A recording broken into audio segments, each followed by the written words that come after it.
Today's episode is about how, as women, we don't just have to stay in one lane and we can change gears throughout our life.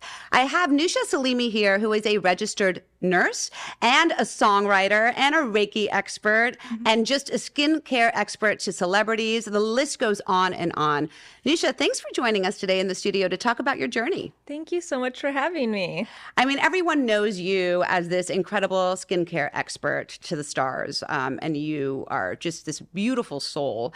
And now, well, you have been a songwriter for a while, but now you just released a one-hit wonder is what I'm thinking it is. I just heard it and loved it in the car. Tell us what's going on.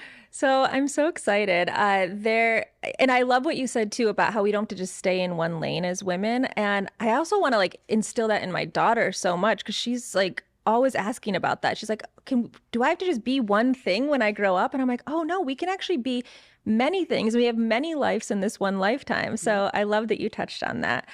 But the song Air that I co-wrote with Emerson Flora and Ali Tamposi, and Ali is an incredible songwriter. She's written hits like Havana by Camila Cabello and Senorita and Dua Lipa's album. So I'm so thrilled that I got to co-write that song with one of my closest friends for Emerson Flora.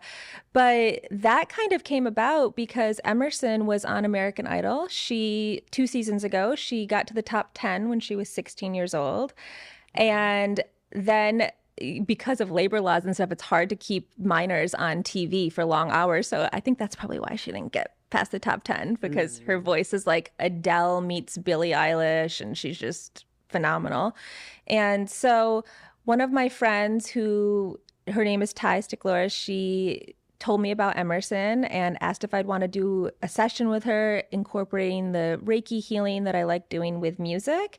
And I met her and instantaneously I was like, this girl is a star. And I really enjoyed my sessions with her. And I feel like this is going to be like a fun ride to get to witness her on her musical journey. Well, I heard the song and I was just like, wow, this is going to become a big deal. It is really, and it's great listening for the summer.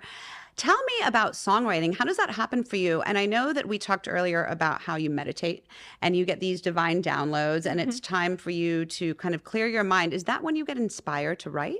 Oh, yeah, totally. For me, music and writing is so much to do with connecting to our deepest authentic self. And when I'm able to do that with another person, that for me is the most beautiful connection I can ever have. I crave that daily. If I could have that with every interaction that I have, then I'd be like, okay, life is complete.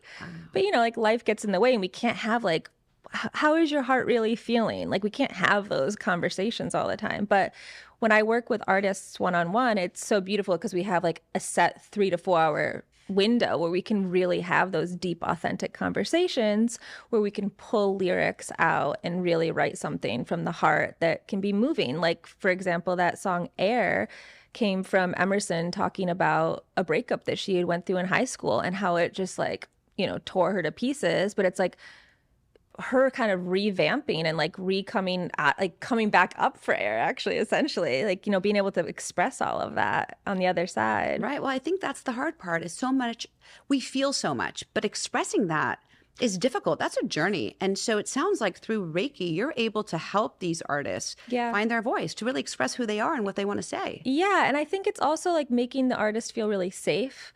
I love making a container for the people that I work with to feel like they can really share anything that's going on for them. Even the fear of saying what's truthfully going on for you, that's so hard to do. So when I start my sessions, I'll usually go into a little Reiki session or a meditation session to really get their nervous system to kind of cool down and relax so then they can feel safe.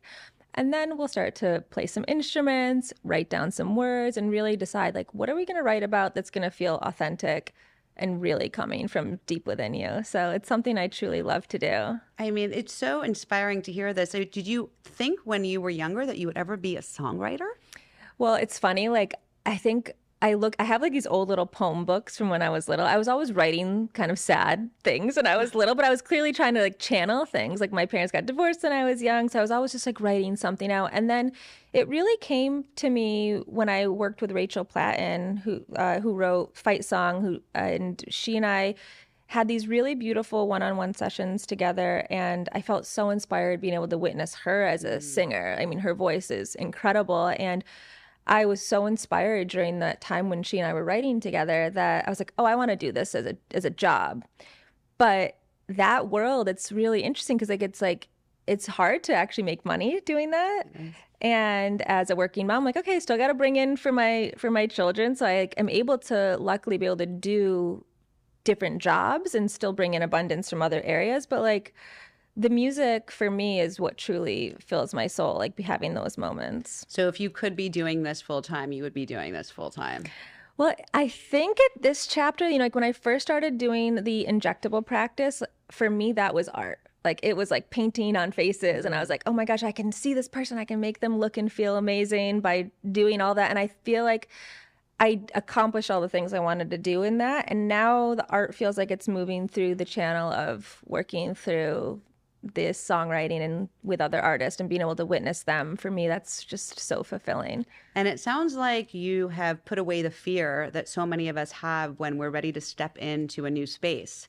I would love for you to just look at the camera there and share with people who have a dream, who want to step into a new space, how you did it. What's your advice for them on that? So actually, a year ago in July, I went to a place called the Hoffman Institute, and it is a beautiful retreat center where you can really go in and find your worth and how to kind of gain the confidence to let go of any of the fears and things that hold you back from accomplishing your dreams or wanting to try something new, because it's so scary to be like, I'm going to quit the thing that has made me this thing and then move into the other lane, because honestly, anything's possible. It's just where you put your energy is where the energy will flow. So I think really, if there's something that you want to do, there should be nothing that holds you back. But look into the Hoffman Institute. It's an amazing place where you can go and get some confidence to make some changes if you are looking for that. Nusha, you are living proof that you need to follow your heart and have the moment to have peace and meditation so you can actually get those downloads and know where you want to be and what serves you. Thank you for sharing your story with us today. Thank you for having me. I can't wait to hear more of your music on the radio, on my Spotify. For everyone who doesn't follow Nusha, make sure to follow her. She has beautiful moments where she shows us how she meditates with her children and just brings joy into the world. She's real, authentic, and a beautiful human, and I'm just so honored to have you here with us today. Thank you so much. Thanks for being here. We'll Bye. see you all next time right here on Moms Matter.